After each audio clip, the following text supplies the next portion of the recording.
Let's talk about that moment when you look at the world, all its complexity, all its pain, and you feel like your faith just can't quite handle it.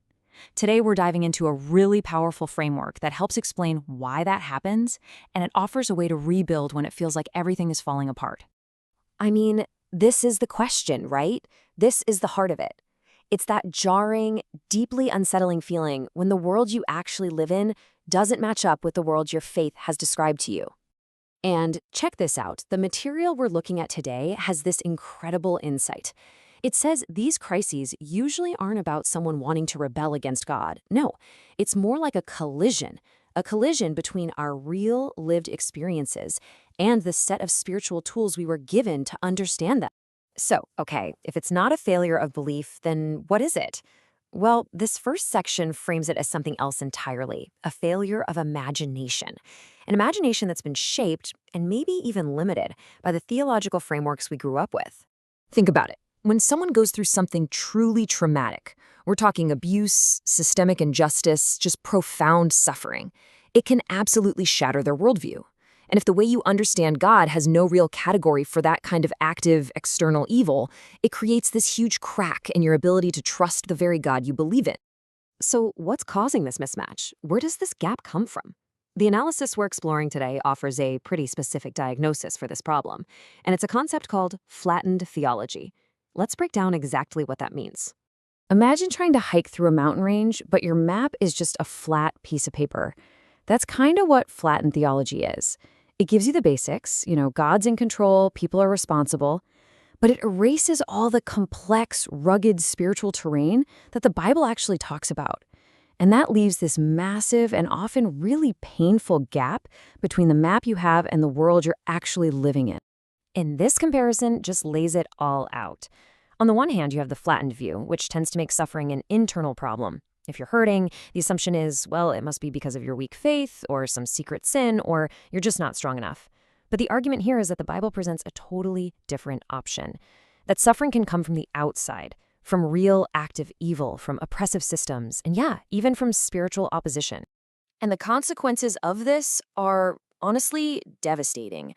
A framework like this doesn't just fail to help, it can actually make things worse. Pain gets misinterpreted as a personal failure. Faith starts to feel incoherent, like a cruel joke, and victims end up blaming themselves.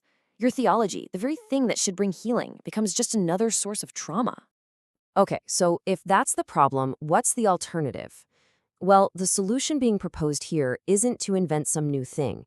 It's actually about recovering the Bible's own ancient and much more complex worldview, one that sees our world as a place of very real conflict.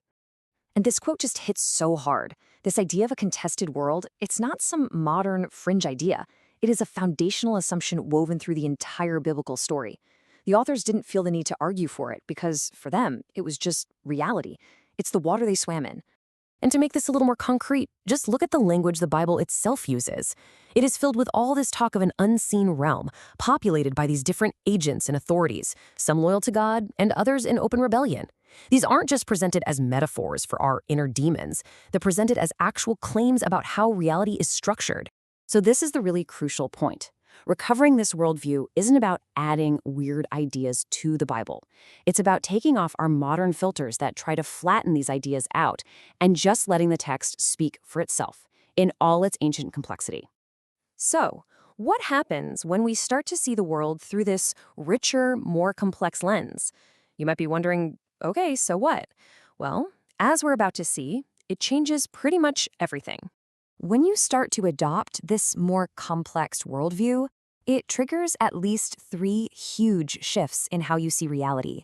First, it reframes how you interpret trauma. Second, it clarifies your understanding of evil. And third, it massively expands what redemption is even all about. So first, trauma gets completely reinterpreted.